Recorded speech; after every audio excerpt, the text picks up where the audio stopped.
Hi guys, எல்லோரும் எப்படி இருக்கீங்க? வாங்க நம்ம பருப்பு உருண்டை குழம்பு வைக்கலாங்க. எப்படி வைக்கிறதுன்னு பார்க்கலாமா? கறி குழம்பு டேஸ்ட்டில் இருக்குங்க, நல்லாயிருக்கும். கடலப்பருப்பு ஒரு 2 மணி நேரத்துக்கு முன்னாடி ஊற வச்சுருக்கேங்க. அதை ஊற வச்சு எடுத்து மிக்ஸி கப்பில் சேர்த்துக்கலாம். வடைக்கு அரைக்கிற மாதிரி கூட அரைச்சிக்கலாங்க. காஞ்ச மிளகா, பூண்டு, பெருஞ்சீரகம் சேர்த்துக்குங்க. எல்லாத்தையும் கொஞ்சம் நொரன்னு அரைச்சிட்டு வந்துடுங்க. ரொம்ப மழை அரைக்க வேண்டாம். இந்த ஸ்டேஜில் அரைச்சிக்கோங்க. கருவேப்பிலை, கொத்தமல்லி, வெங்காயம் சேர்த்துக்குங்க. உப்பு சேர்த்துக்குங்க. எல்லாத்தையும் நல்லா மாவு பிசைஞ்சிக்குங்க. எல்லாத்தையும் நல்லா கலந்துட்டு உருண்டையாக போட்டு எடுத்துக்கலாங்க. உருட்டிக்கலாம். ரொம்ப அதை தட்ட வேண்டாம். வடை மாதிரி உருண்டையாக அதுமாரி செஞ்சு எடுத்துங்க. ரொம்ப அழுத்தம் கொடுக்காதீங்க. நார்மலாக உருண்டை போட்டால் போதும். எல்லாமே உருண்டையாக அதுமாரி உருட்டி வச்சுக்கலாங்க. அடுப்பு பற்ற வச்சு வானல் வச்சு எண்ணெய் சேர்த்துக்குங்க. எண்ணெய் காஞ்சவொடனே நம்ம பொரிச்சு எடுக்கலாம். அதுக்குள்ளே ஒரு பேஸ்ட், எண்ணெய் காயத்துக்குள்ளேயே ஒரு பேஸ்ட் அரைச்சிட்டு வந்துடலாங்க. தேங்காய், முந்திரி, சோம்பு அதை அரைச்சி எடுத்துக்கலாங்க. அதுக்குள்ளே எண்ணெய் காஞ்சிரும். எண்ணெய் காஞ்சிருச்சு. நம்ம அந்த உருண்டையை போட்டுக்கலாங்க. எல்லா உருண்டையும் சேர்த்து பொன்னிறமாக பொரித்து எடுத்துகிட்டு வந்துடலாம். நம்ம குழம்பு தாளிப்புக்கு வானல் வச்சு எண்ணெய் சேர்த்துக்குங்க. எண்ணெய் காஞ்சோடனே பட்டை வகைகள் எல்லாமே, பட்டை வகையை சேர்த்து பொரிச்சோடனே வெங்காயம் சேர்த்துக்குங்க. நல்லா பொடியாக கட் பண்ணி வச்ச வெங்காயத்தை அதில் சேர்த்து மிக்ஸ் பண்ணிடலாங்க. எல்லாத்தையும் மிக்ஸ் ஆகட்டும். உப்பு சேர்த்துக்குங்க.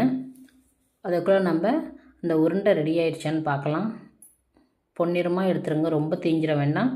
எண்ணெயை வடிகட்டி எடுத்து வச்சுக்கலாம். உருண்டையே மீதி இருக்கிற மாவு எல்லாத்தையுமே போட்டு எடுத்துக்கலாம். இஞ்சி பூண்டு பேஸ்ட்டு சேர்த்துக்குங்க வெங்காயத்தோடு. அப்படி நல்லா கலந்துக்குங்க.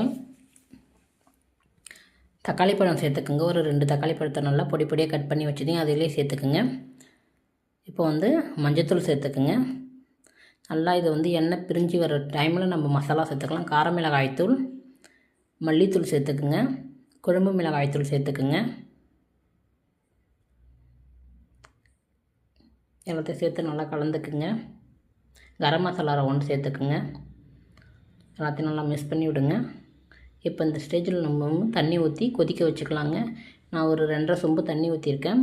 ஏன்னா இது ரொம்ப கட்டியாக ஆகிடும். அதனால் தேங்காய் ஊற்றுறோம், வடை போடுறோம் இல்லைங்களா, அந்த உருண்டை வடையே. அதனால் நல்லா கொதி வரட்டும். நல்லா கொதித்து வந்தோடனே மிளகாத்தூள் வாசனை போனோடனே நம்ம இந்த தேங்காய் பேஸ்ட்டை எடுத்து ஊற்றிக்கலாங்க. நீங்களும் ஒரு முறை செஞ்சு பாருங்கள். சூப்பராக இருக்கும். சப்பாத்தி, தோசை, இட்லி, சாதத்துக்கெல்லாம் நல்லாயிருக்குங்க டேஸ்ட்டு. செஞ்சு பார்த்துட்டு எப்படி இருக்குன்னு கமெண்ட் பாக்ஸில் சொல்லுங்கள். வீடியோவுக்கு லைக் போட்டுருங்க. பருப்பு உருண்டையை அதில் சேர்த்துக்கலாங்க. அந்த உருண்டையை நல்லா சேர்த்து ஒரு கொதி வரட்டுங்க. சூப்பராக இருக்கும். செஞ்சு ட்ரை பண்ணி பாருங்கள். கொத்தமல்லி தழை போட்டுருங்க. எண்ணெய் பிரிஞ்சு மேலே வந்துருச்சு பார்த்திங்களா? நம்மளுக்கு அந்த ஸ்டேஜில் ரெடி ஆயிடுச்சுன்னு அர்த்தம். அவ்வளோதான், குழம்பு ரெடி. சூப்பரான பருப்பு உருண்டை குழம்பு ரெடி ஆயிடுச்சு. நீங்களும் செஞ்சு பாருங்கள்.